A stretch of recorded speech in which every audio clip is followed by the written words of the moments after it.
प्रिय दर्शकों, YouTube के माध्यम से चलने वाले ज्योतिष क्लासेस में आपका एक बार फिर से पुनः स्वागत है। प्रिय दर्शकों, आज मैं आपके समक्ष पुनः उपस्थित हुआ हूँ एक अन्य पत्रिका को लेकर के। प्रिय दर्शकों,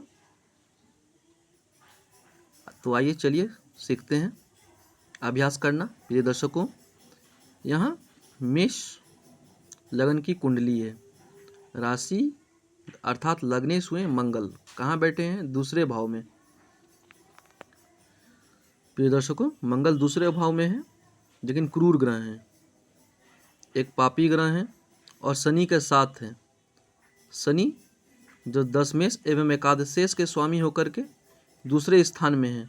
अर्थात यह हुआ कि हम अपना काम जो करेंगे वो परिवार लोगों के साथ ही मिलजुल के करेंगे। प्रिय दर्शकों, शुक्र लग्न में है, जो कि द्वितीयेश और सप्तमेश होकर के लग्न में है। अर्थात हमारा वैवाहिक जीवन अच्छा होगा, हम देखने में अच्छे होंगे, क्योंकि शुक्र लग्न में है। लेकिन शुक्र जो है पाप कर्तरी में है। मंगल शनि दूसरे भाव में एवं सूर्य बुध शुक्र से 12वें भाव में है। चंद्रमा तीसरे स्थान में है। चतुर्थेश होकर के चंद्रमा तीसरे स्थान में है। तात्पर्य यह हुआ कि घर से अथवा माता से हमारा तालमेल कम रहेगा।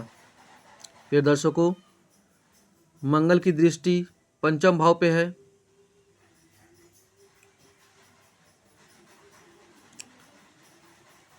तो संतान सुख की कमी कहेंगे, क्योंकि सूर्य जो संतान सुख के कारक ग्रह हैं वो अपने से 8वें स्थान में चले गए हैं।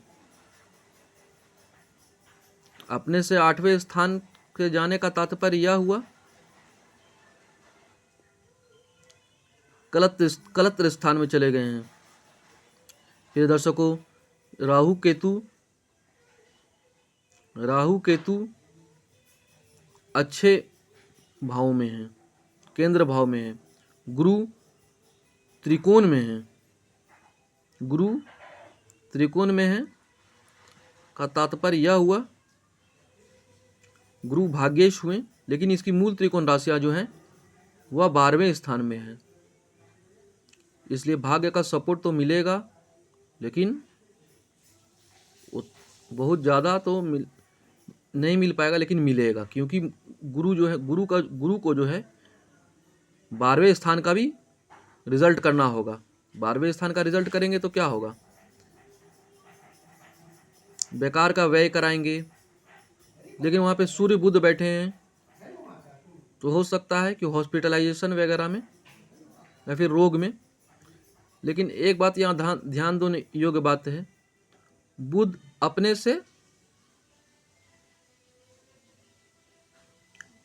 से सप्तम स्थान में चला गया, सूर्य के साथ चला गया। तो यह बुध जो हुआ वह छठा भाव को देख रहा है। छठे भाव को देख रहा है तो रोग में छुटकारा प्रदान करेंगे। यदि कर्ज में फंसे हैं तो कर्ज में छुटकारा प्रदान करेंगे। प्रिय दर्शकों, ये एक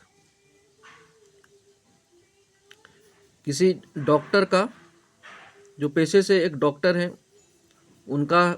उनकी पत्रिका है।